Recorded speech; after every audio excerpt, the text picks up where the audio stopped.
जय श्री राम दोस्तों। सनातन कथा संग्रह में आप सभी का स्वागत है। चलिए जानते हैं महाकुंभ क्यों मनाया जाता है। महाकुंभ करोड़ों श्रद्धालुओं की आस्था का प्रतीक है। महाकुंभ सिर्फ एक मेला नहीं है, बल्कि यह आस्था, परंपरा और हिंदू संस्कृति का संगम है। श्रद्धालुओं के लिए यह एक पवित्र एहसास है, जिसका इंतजार सभी श्रद्धालु बेसब्री से करते हैं। सरल शब्दों में समझे तो 12 साल लगातार 12 वर्षों तक लगने के बाद पूर्ण महाकुंभ लगता है, जो 144 साल बाद आता है। महाकुंभ का आयोजन इस बार प्रयागराज में हो रहा है। इस बार महाकुंभ में क्या कुछ खास होने वाला है, इसके बारे में तो आप सभी जानते ही होंगे, लेकिन क्या आप जानते हैं महाकुंभ का इतिहास वर्षों पुराना है। महाकुंभ से जुड़े कई ऐसे रहस्य हमारे ग्रंथों में छुपे हुए हैं, जिन्हें उजागर करना जरूरी है। तो आइए जानते हैं महाकुंभ से जुड़े कुछ रहस्य। साथ ही जानते हैं कब और कहां सबसे पहले हुआ था महाकुंभ का आयोजन।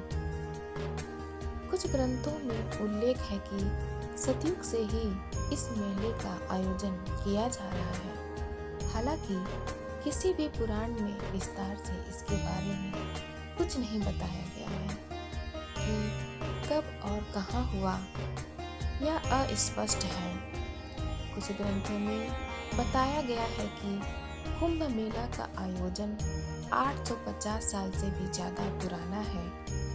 आदि शंकराचार्य द्वारा महाकुंभ की शुरुआत की गई थी। कुछ कथाओं में बताया गया है कि कुंभ का आयोजन समुद्र मंथन के बाद से ही किया जा रहा है, जबकि कुछ विद्वानों का कहना है कि गुप्त काल के दौरान से ही इसकी शुरुआत हुई थी, लेकिन सम्राट हर्षवर्धन से इसके प्रमाण देखने को मिलते हैं। इसी के बाद शंकराचार्य और उनके शिष्यों द्वारा सन्यासी अखाड़ों के लिए संगम तट पर शाही स्नान की व्यवस्था की गई थी। हालांकि कुछ ऐतिहासिक साक्ष्य यह भी मिलते हैं जिनसे सिद्ध होता है कि कुंभ का आयोजन राजा हर्षवर्धन के राज्यकाल में आरंभ हुआ था। प्रसिद्ध चीनी यात्री वेनसांग जब अपनी भारत यात्रा के बाद उन्होंने कुंभ मेले के आयोजन का उल्लेख किया था। इसी के साथ उन्होंने राजा हर्षवर्धन का भी जिक्र किया है। उनके दयालु स्वभाव के बारे में भी उन्होंने जिक्र किया था। वेनसांग ने कहा था कि राजा हर्षवर्धन लगभग हर 5 साल में नदियों के संगम पर एक बड़ा आयोजन करते थे, जिसमें वह अपना पूरा कोष गरीबों और धार्मिक लोगों को दान में दे दिया करते थे। समुद्र मंथन के बारे में शिव पुराण, मत्स्य पुराण, पद्म पुराण, भविष्य पुराण समेत लगभग सभी पुराणों में जिक्र किया गया है। मान्यताओं के अनुसार समुद्र मंथन के दौरान जब अमृत कलश बाहर आया था, तब देवताओं और राक्षसों के बीच तनातनी और संघर्ष को कम करने के लिए भगवान विष्णु ने मोहिनी अवतार लिया था।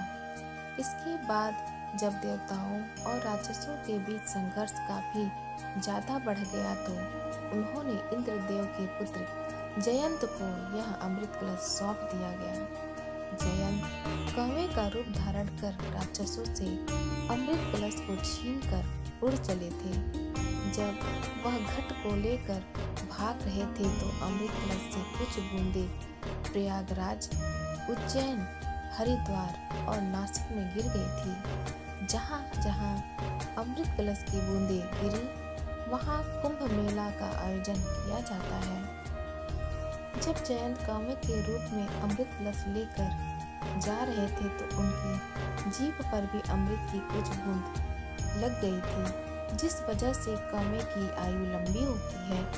ऐसा कहा जाता है कि कौवे जब भी मरता है तो दुर्घटना में उसकी मृत्यु होती है।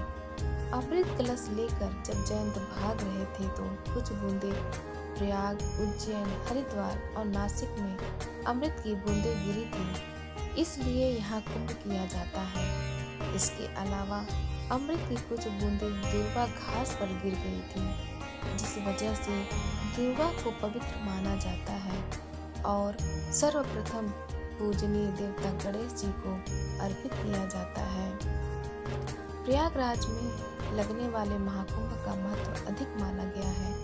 दरअसल यहाँ 3 पवित्र नदियों गंगा, यमुना और सरस्वती का संगम है, जिस वजह से यह स्थान अन्य जगहों की तुलना में अधिक महत्वपूर्ण है। बता दें, सरस्वती नदी लुप्त हो चुकी है, लेकिन वह धरती के धरातल में आज भी बहती है। ऐसी मान्यता है कि जो व्यक्ति इन 3 नदियों के संगम में शाही स्नान करता है उसे मोक्ष की प्राप्ति होती है, इसलिए प्रयागराज में इसका महत्व अधिक माना जाता है। वीडियो अच्छी लगी हो तब आप हमारे चैनल सनातन कथा संग्रह को लाइक करें, शेयर करें और सब्सक्राइब करें। धन्यवाद।